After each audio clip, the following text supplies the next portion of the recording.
अस्सलाम वालेकुम दोस्तों, कैसे हैं आप सब। दोस्तों, कोरिया की आर्मी में जब से लड़कियों की भर्ती हुई है तो लड़कियों की मिसाइल कम होने की बजाय और बढ़ गए हैं। चावल की भूसी से बने बिस्तर पर सोना इनकी मजबूरी है। कई दिनों तक बिना नहाए रहना और ऐसे कई मिसाइल इनके साथ जुड़े हैं। इनकी मजबूरी यह है कि ये अपनी फैमिली को सपोर्ट करने के लिए आर्मी में भर्ती होती हैं, लेकिन इन्हें एक फौजी के बराबर वैल्यू मिलने की बजाय इन्हें सिर्फ सेक्स स्लेव्स की तरह इस्तेमाल किया जाता है और इनकी ट्रेनिंग इतनी टफ होती है कि आप देखकर हैरान रह जाएंगे। आज की इस वीडियो में हम आपको कोरिया की आर्मी के बारे में कुछ ऐसा बताएंगे कि आप जानकर हैरान रह जाएंगे। तो चलिए दोस्तों, शुरू करते हैं आज की हमारी ये वीडियो। दोस्तों, दुनिया की चौथी सबसे बड़ी आर्मी कोरिया के प्रेसिडेंट किम जोंग के पास है और इनमें लड़कियों की तादाद भी काफी ज्यादा है। इनके बुरे दिन की शुरुआत ट्रेनिंग पीरियड के दौरान ही हो जाती है। अगर कहीं किसी लड़की की दूर दराज के इलाके में ड्यूटी लगती है तो वहाँ इनके लिए सेफ और प्राइवेट टॉयलेट भी नहीं होते।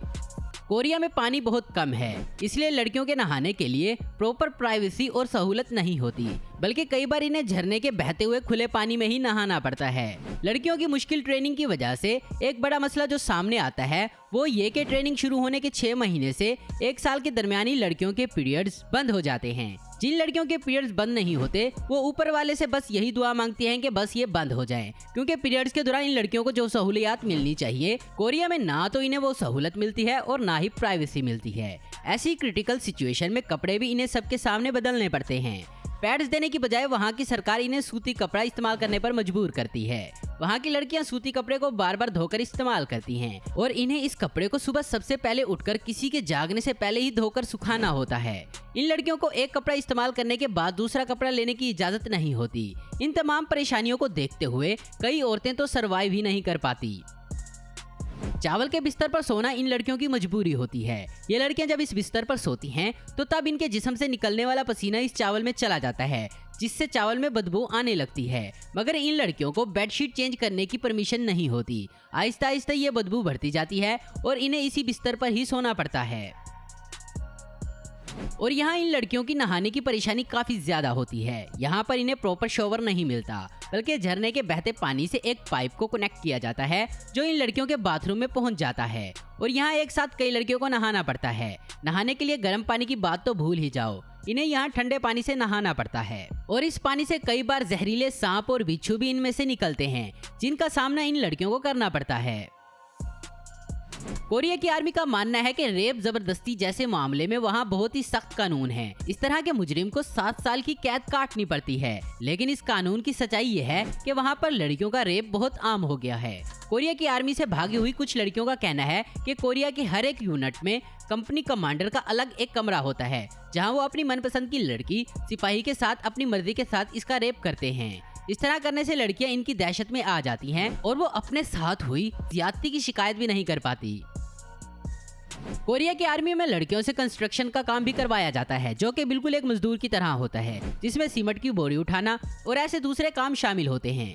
इन लड़कियों को छोटे से कमरे में रखा जाता है। एक छोटे से कमरे में तकरीबन 2 दर्जन लड़कियों को रहना पड़ता है और इस कमरे में एक अलमारी मौजूद होती है जिसमें कई सारे ड्रॉर बने होते हैं और एक लड़की को एक ड्रॉर दे दिया जाता है जिसमें वो अपनी जरूरत का सामान रखती है। लेकिन हर लड़की के लिए जरूरी है कि वहाँ कम से कम 2 तस्वीरें जरूर रखे। एक तस्वीर कोरिया के प्रेसिडेंट किम की और दूसरी आर्मी चीफ की, और इसके अलावा इनके पास कोई तस्वीर नहीं होनी चाहिए। अगर कोई लड़की इस कानून को तोड़ेगी तो इन्हें सख्त सजा दी जाएगी। दोस्तों, कोरिया की आर्मी में लड़कियों और लड़कों के काम तकरीबन बराबर हैं, लेकिन ट्रेनिंग के मामले में लड़कों की ट्रेनिंग थोड़ी सी ज्यादा टफ है और लड़कियों की ट्रेनिंग कुछ इजी है, लेकिन इसके बदले में इन पर वर्कलोड बहुत ज्यादा है। कोरिया की आर्मी में सफाई और खाना पकाने का काम भी इन लड़कियों के ही जिम्मे है और लड़कियों को सिर्फ पर्सनल काम ही करने पड़ते हैं। एक इन्फॉर्मेशन के मुताबिक कोरिया में सभी लड़कियों के लिए 7 साल तक आर्मी में जॉब करना जरूरी हो गया है। लड़कियों की सभी यूनिट में सरकार ने पैड बांटने का फैसला लिया। हालांकि ये फैसला तो अच्छा है, लेकिन कितने दिनों तक ऐसा चलता रहेगा ये कहना मुश्किल है। कोरिया की हालत इतनी खराब है कि वहाँ के लोग अपने मुल्क से बाहर निकलना चाहते हैं, लेकिन इन्हें वहाँ की आर्मी बाहर नहीं जाने देती। अगर कोई वहाँ से भागने की कोशिश करता है तो उसे बहुत ही सख्त सजा दी जाती है। कोरिया की कोई भी न्यूज़ आसानी से बाहर नहीं जाती, लेकिन इसके बावजूद वहां पर हर साल तकरीबन 1000 लोग किसी तरीके से बॉर्डर पर फौजियों को चकमा देकर बाहर आते हैं। उनमें ज्यादातर औरतें होती हैं, जो तकरीबन 70% तक होती हैं और इस जैसे मुल्क को छोड़कर दूसरे मुल्क में आराम की जिंदगी गुजारना चाहती हैं। यहाँ से भागने वाले लोग या तो पहाड़ों के रास्ते भागते हैं या फिर नदी में बहकर चीन में जा पहुँचते हैं और ऐसे लोगों में एक है युन सुक सुक। ये साल 2013 में कोरिया से भागकर चाइना चली आई। दरअसल वहाँ के हालात के बारे में दुनिया को बताने के लिए उनका वहाँ से निकलना जरूरी था। ये तैरना नहीं जानती थी, लेकिन इसके बावजूद फिर भी सीधा नदी के पानी में कूद गई। इस नदी की चौड़ाई नहीं थी, लेकिन बहाव तेज था। पीछे से फौजियों ने आवाज भी दी, लेकिन इसने अनसुनी कर दी और किसी न किसी तरह चीन पहुंच गई। तो दोस्तों आज की वीडियो में बस इतना ही। उम्मीद करता हूँ दोस्तों आपको वीडियो पसंद आई होगी। ऐसे इन्फॉर्मेटिव और इंटरेस्टिंग देखते रहने के लिए हमारे चैनल को जरूर सब्सक्राइब करें। और अगर आपको हमारी वीडियो पसंद है तो इसे लाइक, कमेंट और शेयर करना मत भूलें। Thanks for watching.